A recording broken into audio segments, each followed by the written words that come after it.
Hello friends, આજે આપણે શિયાળામાં સ્પેશિયલ મેથીના મુઠિયા બનાવીશું. તો દૂધીના મુઠિયા તો તમે ખાધા જ હશે, પણ આજે આપણે નવી જ રીતે મેથીના મુઠિયા એકદમ પોચા બનાવીશું. તો એના માટે મેં અહીંયા 1.5 કપ જેટલો ઘઉંનો ઝીણો લોટ લીધો છે, અડધો કપ મેં અહીંયા બાજરીનો લોટ અને 1/4 કપ અહીંયા મેં ચણાનો લોટ લીધો છે. તેમાં સ્વાદ મુજબ મીઠું અને આપણે અજમો એડ કરી દઈશું. આદુ લસણ મરચાંની પેસ્ટ એડ કરી દઈશું. અડધી ચમચી આપણે હળદર, મરચું અને ધાણા જીરું એડ કરી દઈશું અને સાથે આપણે બુરું ખાંડ એડ કરી દઈશું અને થોડાક એવા આપણે લીલા મરચાંના ટુકડા એડ કરી દઈશું. અને મેં અહીંયા 1 કપ જેટલી મેથીને ઝીણી સમારી અને ધોઈ લીધી છે, તો આપણે તે એડ કરી દઈશું.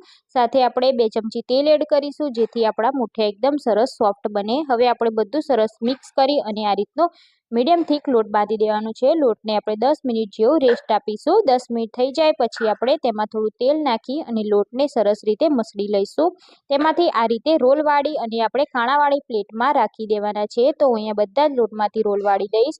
પછી આપણે તેને કુકરમાં આ રીતે સ્ટીમ થવા મૂકી દેવાના છે. ઢાંકણ ઢાંકી 15 થી 20 મિનિટ, 10 થી 15 મિનિટ પછી આપણે મુઠિયા ઢોકળાને બહાર કાઢી લઈશું અને પછી આ રીતે પીસ કટ કરી દઈશું અને પછી તેનો વઘાર કરીશું. 3 ચમચી તેલમાં આપણે 2 ચમચી રાઈ એડ કરી, તલ એડ કરી દઈશું, મીઠા લીમડાના પાન એડ કરી દઈશું અને આપણે મુઠિયા એડ કરી દઈશું અને સરસ રીતે મિક્સ કરી લઈશું. થોડીક વાર થવા દઈશું. લીલા ધાણા એડ કરી અને સર્વિંગ પ્લેટમાં કાઢી લઈશું. અહીંયા આપણા મુઠિયા